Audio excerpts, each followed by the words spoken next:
memang kelihatannya ada agenda besar politik di balik isu-isu ijazah palsu, isu pemakzulan. Ini perasaan politik saya mengatakan ada agenda besar politik untuk menurunkan reputasi politik, untuk mendowngrade yang ya buat saya biasa. Mau komentar takut dikatain anak abah, mau komentar takut dikatain sakit hati. Tapi walaupun begitu saya tetap bakal komentar. Intinya sen kanan belok kiri. Si bapak ini dulu pernah bilang kalau masa jabatannya sebagai presiden sudah habis bakal balik ke Solo dan menikmati masa pensiun. Nah, sebagai orang politik kalau sudah pensiun ngapain mikirin reputasi politik lagi?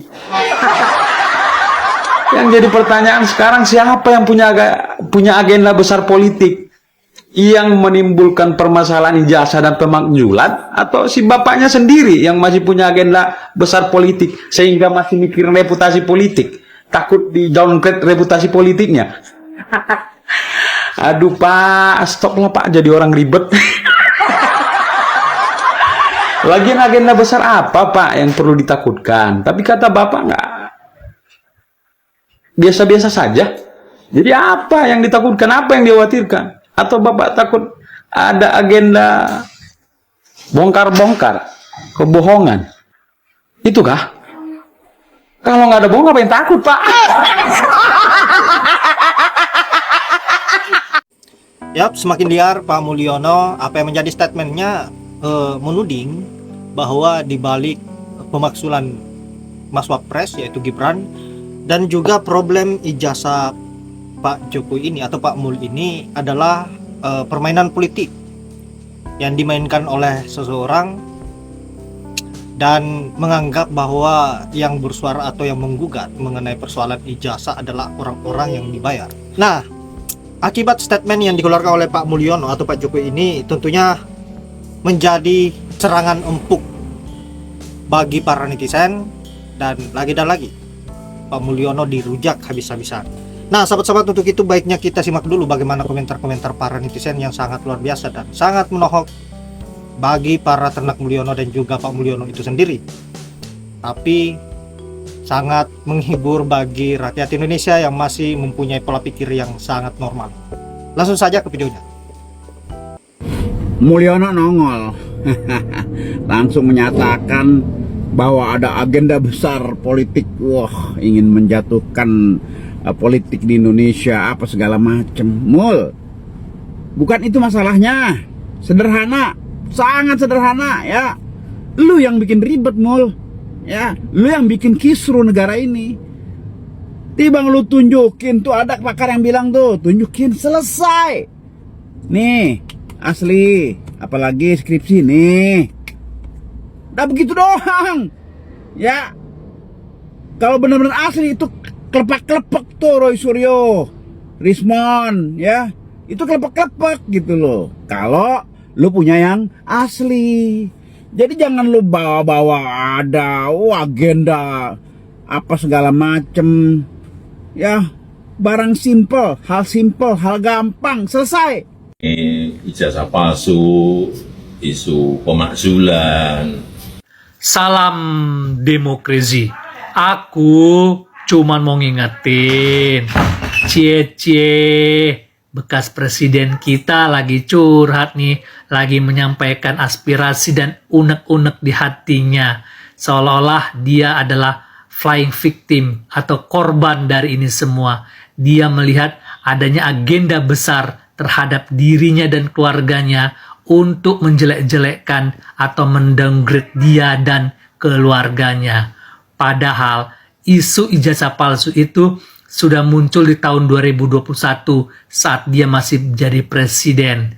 Tapi dia menganggap isu itu enteng, bakalan hilang begitu saja. Tetapi ternyata isu itu terus naik ke permukaan dan menjadi topik yang sangat hangat dan sangat seksi bagi politik Indonesia.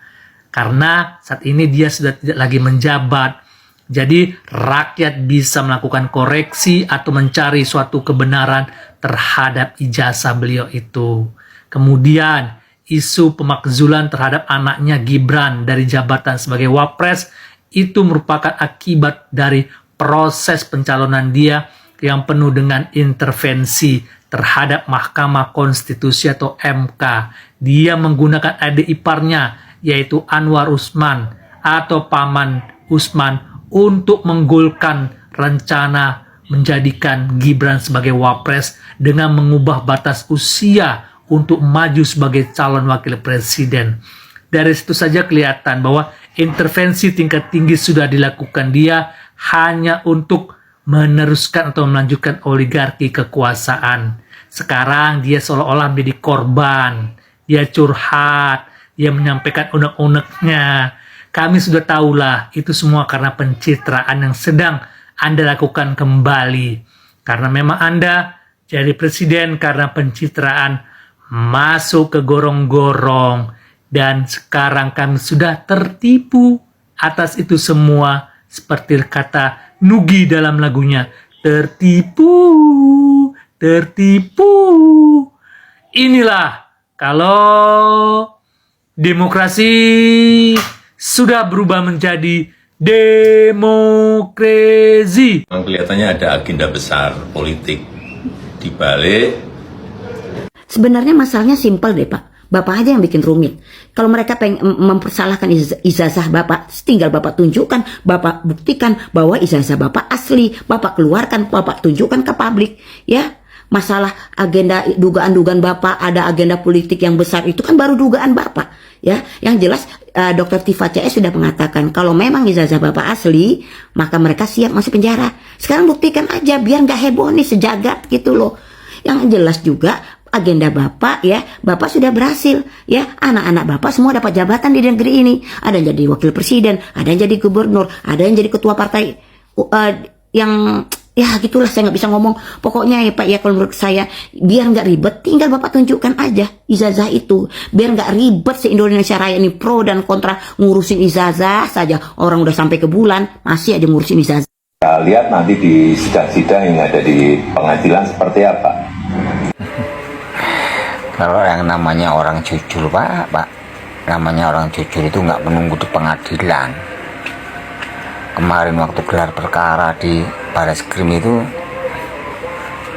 kalau orang benar-benar jujur sudah hadir dan menunjukkan ijazahnya di Bareskrim dalam gelar perkara, itu kalau jujur Pak. Dan kalau jujur lagi, Pak Jokowi sudah menunjukkan ijazahnya waktu kasus ijazah palsu yang menjerat Gus Nur dan Bambang Tri itu udah dari dulu Pak Jokowi buka itu, dan Pak Jokowi bawa ke pengadilan karena memang Pak Jokowi ini terlalu jahat, terlalu sadis, jadi nggak perlu dibawa ke pengadilan ijazahnya, langsung rakyatnya dijerat dengan pencemaran nama baik tanpa ada babi bebu, langsung. Baru sekali ini ada presiden memenjarakan rakyatnya, ya Pak Jokowi, padahal yang nggak jujur itu dirinya sendiri. Sekarang bilang lagi nanti akan membawa ijazahnya asli ke pengadilan. Pret sudah basi ngomongan itu Pak, basi. Saya yakin nggak akan pernah ijazahnya itu keluar walaupun di pengadilan, karena memang kasus ijazah palsu ini ya, pihak Pak Jokowi itu nggak mungkin berani sampai ke pengadilan. Buktinya di Bareskrim di stop kasusnya. Karena apa? Karena alasannya ijazah Jokowi asli. Di Solo sidang perdana gugatan yang